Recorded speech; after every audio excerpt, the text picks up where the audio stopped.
വടക്കേ ഇന്ത്യയിലെ ജാതിമത വിവേചനത്തിൻ്റെ പൊള്ളുന്ന യാഥാർത്ഥ്യങ്ങൾക്ക് നേരെ പിടിച്ച കണ്ണാടിയാണ് ഹോം ബൗണ്ട്. ഇന്ന് സിനിമാ പാരഡീസോയിൽ പരിചയപ്പെടുത്തുന്ന സിനിമ ഹോം ബൗണ്ടാണ്. ജീവിത യാഥാർത്ഥ്യങ്ങളുടെ പച്ചയായ ആവിഷ്കാരം. പാർശ്വവൽക്കരിക്കപ്പെട്ട വിഭാഗത്തിലെ രണ്ട് സുഹൃത്തുക്കളുടെ സ്വപ്നങ്ങളും അവയ്ക്ക് പുറകെയുള്ള അവരുടെ ജീവിതയാത്രയും പ്രതിപാദിക്കുന്ന ഈ സിനിമ സമ്മാനിക്കുന്നത് ഉള്ളുലയ്ക്കുന്ന നീറുന്ന കാഴ്ചയാണ്. ഉറക്കം നഷ്ടപ്പെടുത്തുന്ന ഓർമ്മകളിലേക്ക് തള്ളിവിടുന്ന രംഗങ്ങൾ അതാണ് ഹോം ബൗണ്ട് നമുക്ക് സമ്മാനിക്കുന്നത്. ചന്ദനും ഷോയിബുമായി അഭിനയിച്ചവർ സിനിമയിലുടനീളം ജീവിക്കുകയാണ്. സിനിമ കണ്ടു കഴിഞ്ഞ് ഉള്ളിലുണ്ടായ നീറ്റൽ മാറാൻ സമയമെടുക്കും. സിനിമ കണ്ടു കഴിഞ്ഞാലും ഇതിലെ കഥാപാത്രങ്ങൾ മനസ്സിൽ തന്നെ ഉണ്ടാകും. ഒരിക്കലും മറക്കാനാകില്ല. ഒരല്പം കണ്ണുനീരോടെ മരവിച്ച മനസ്സോടെ മാത്രം കണ്ടു തീർക്കാവുന്ന ഒരു സിനിമാ അനുഭവം. നീരജ് ഗൈവാൻ സംവിധാനം ചെയ്ത ഈ ചിത്രം ഇന്ത്യൻ യാഥാർത്ഥ്യങ്ങളുടെ പൊള്ളുന്ന നേർക്കാഴ്ചകൾ തന്നെയാണ്. ഇത്തവണ കാൻ ഫെസ്റ്റിവലിൽ ഹോം ബൗണ്ട് പ്രദർശിപ്പിച്ചപ്പോൾ 9 മിനിറ്റ് നീണ്ട കയ്യടിയാണ് കാണികൾ ചിത്രത്തിന് നൽകിയത്. ഓസ്കറിൽ മികച്ച വിദേശ ഭാഷാ ചിത്രത്തിനുള്ള 2025 ഇന്ത്യയുടെ ഔദ്യോഗിക എൻട്രിയാണ് ഈ സിനിമ. കോവിഡ്-19 വരവിനെ തുടർന്ന് 2020 മാർച്ചിൽ ഇന്ത്യയിൽ ലോക്ക്ഡൗൺ പ്രഖ്യാപിച്ച വേളയിൽ സൂറത്തിലെ 2 കുടിയേറ്റ തൊഴിലാളികൾ നേരിട്ട ദുരന്തം ന്യൂയോർക്ക് ടൈംസ് റിപ്പോർട്ട് ചെയ്തിരുന്നു. ആ സംഭവത്തിൻ്റെ ചുവട് പിടിച്ച് രൂപപ്പെടുത്തിയ ചിത്രമാണ് ഹോം ബൗണ്ട്.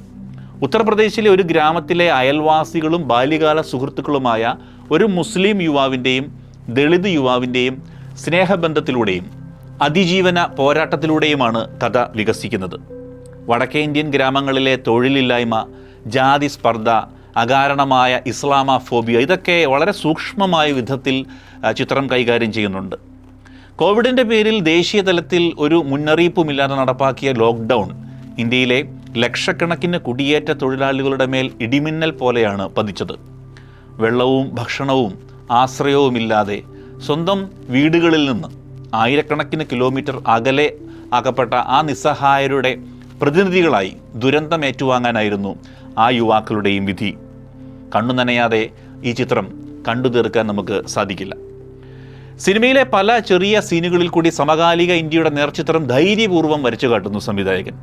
പാർശ്വവൽക്കരിക്കപ്പെട്ട ഒരു കൂട്ടം മനുഷ്യർ അതിജീവനത്തിനായി അന്യദേശങ്ങളിലേക്ക് പലായനം ചെയ്യുന്നതിൻ്റെ നിജസ്ഥിതി അതിഭാവുകത്വമില്ലാതെ ചെറുവാചകങ്ങളിൽ ഒട്ടും സ്വത്വം ചോരാതെ പ്രേക്ഷകരിലേക്ക് എത്തിക്കാൻ അദ്ദേഹത്തിന് കഴിഞ്ഞിട്ടുണ്ട്.